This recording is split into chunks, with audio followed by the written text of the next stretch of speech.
Mr. President. The Assistant Democratic Leader. Mr. President, at 11 o'clock this morning, there's going to be a historic joint session of Congress. It doesn't make history that a leader from some other country would speak to a joint session. It's happened over 100 times. I've attended many of those during the time that I've served in the House and the Senate. What is historic about this session is that it was called unilaterally by the Republican Speaker of the House, John Boehner. Usually, consistently, joint sessions of Congress have been called on a bipartisan basis, and in most cases involve the administration, the executive branch. In this case, Speaker Boehner made history his own way by saying he would announce a joint session of Congress welcoming the Prime Minister of Israel. I also checked with the Senate historian. It turns out there's another piece of history being made today. He can find no precedent when members of Congress have come forward from both the House and the Senate and announced publicly they would not attend a joint session of Congress. That has happened.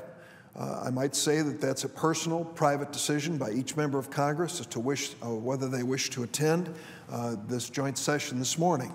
I am going to attend it, primarily because of my respect for the state of Israel, the fact that throughout my public career in the House and the Senate, I have valued the bipartisan support of Israel, which I found in both the House and the Senate. I'm proud that it was President Harry Truman, a Democrat, who was the first executive in the world to recognize the nation of Israel. And I'm proud that throughout history, Democratic and Republican presidents alike have supported the state of Israel, and I've tried to do the same as a member of the United States House and Senate. This meeting with Prime Minister Netanyahu comes at an awkward moment. He is 2 weeks away from a national election in Israel. Some have questioned the timing of this. I'm not going to raise that question because I don't know the political scene in Israel. I don't know if this visit helps him or hurts him. But it is, in fact, 2 weeks away from this important election. What we all agree on, I hope, both Democrats and Republicans, is one starting point. A nuclear Iran is unacceptable.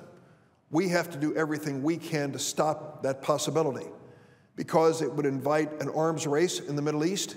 Many other countries would race to become nuclear powers, and that would be destabilizing. And also because we know the agenda of Iran. It has been engaged in terrorist activities throughout the Middle East and around the world, and putting a nuclear weapon in the hands of a country that's dedicated to terrorism is the kind of concern that I hope all of us share when we look in the future.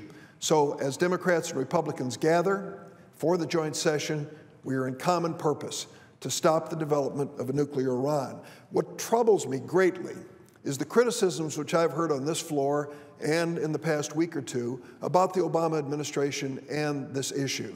President Obama has made it clear from the start he is opposed to having a nuclearized Iran.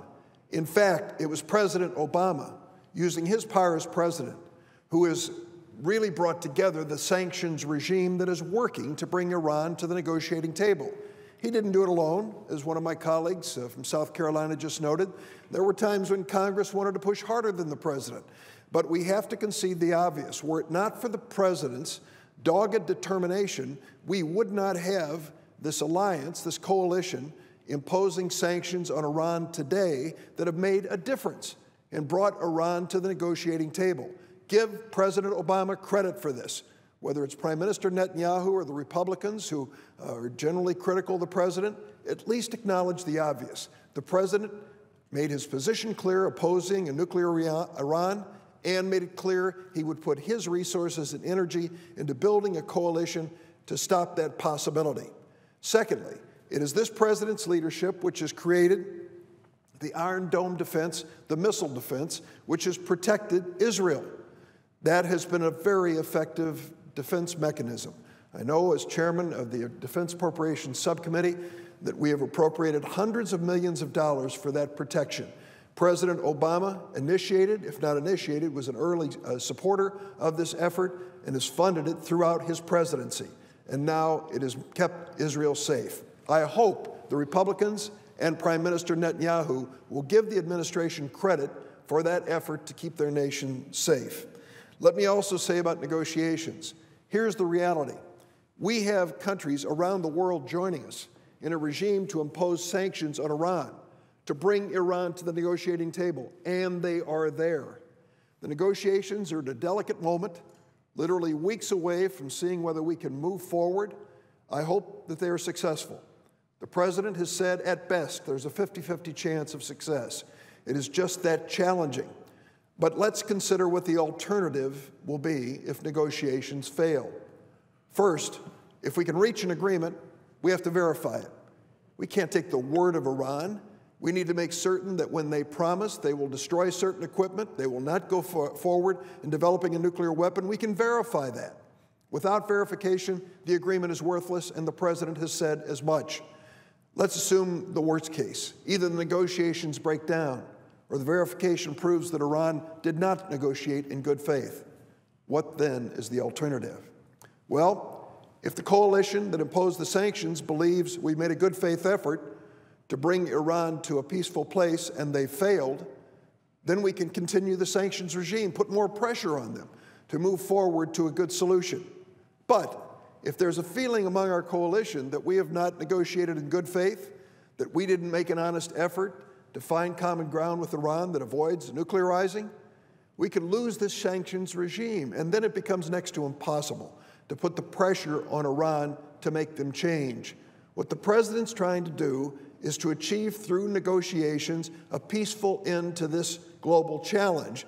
But secondly, to make sure the sanctions regime, the countries that have joined us, P5+1 and others, will continue to believe we're operating in good faith and continue to support us.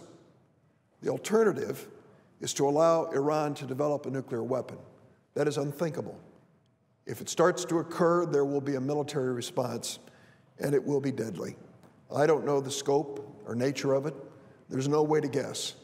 But we understand what it would mean if military action is taken against Iran because of the development of these nuclear weapons. Let me also say that I am considering and reviewing the so-called Corker-Menendez proposal that the Congress will review any agreement reached with the Iranians should such an agreement be reached. I haven't reached a decision yet because I think it raises a serious and important question of policy and constitution.